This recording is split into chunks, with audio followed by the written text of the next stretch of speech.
Introducing the African Diaspora News Channel app, your gateway to stories that's overlooked by the corporate mainstream media.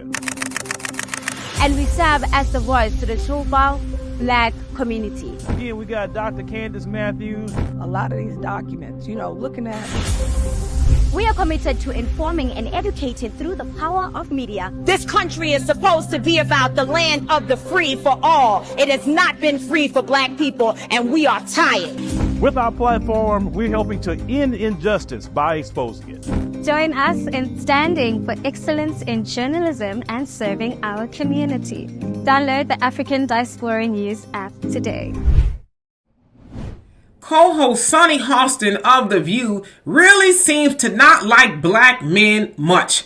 Now, on one of their recent episodes, of course, they were talking about people voting for Trump, specifically that of Black men. And this is what she said about Black men. When we're looking at these polls and we're looking at who is voting for Trump, you've got 53% of white women that voted for him in 2020. We've got to reach those women. We've got to reach those ridiculous, crazy Black men that did vote for Trump. We've got to reach those people. We've got to reach the Cuban men in Miami that overwhelmingly voted for Trump. So as you heard her say, she called Black men crazy and ridiculous for wanting to vote for Trump. Now, of course, she talked about everybody else, but she didn't run them down like she ran Black men down. But in my opinion, it's not surprising. Sunny always seems to have a little saltiness in her mouth when it comes to talking about Black men. Now, recently, it was discovered that she will be hosting some sort of a symposium for IDTV in regards to a documentary about Chris Brown calling him an abuser of women or something like that, right?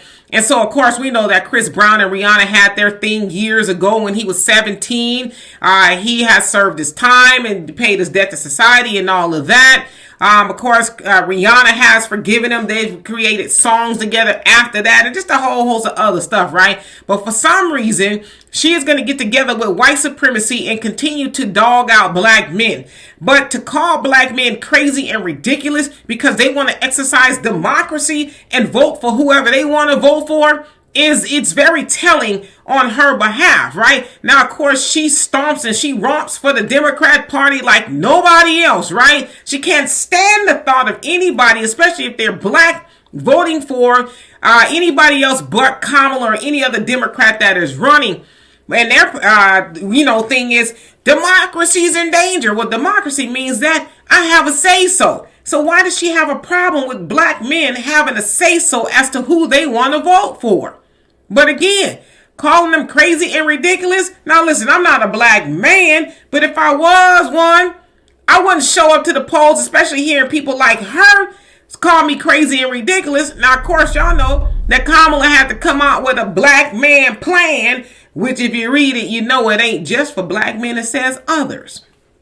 And you know what happens when others are involved. It means it's going to be more about them and less about the Black people, right? I sound like Trump, the blacks.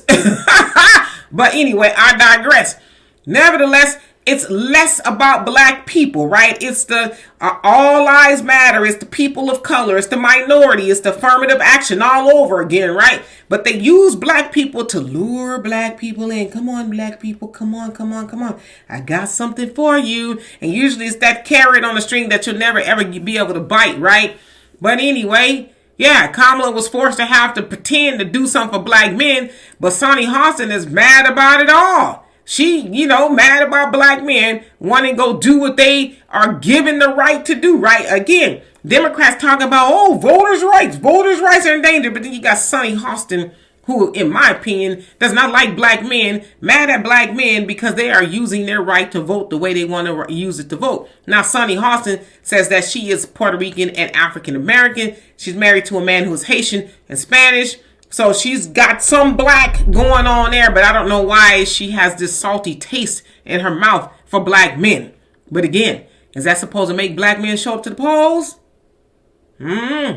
We'll see. So anyway, y'all tell me what you think of that. And for more insightful commentary, please subscribe to this channel and my channel, The Demetra Kaye Show.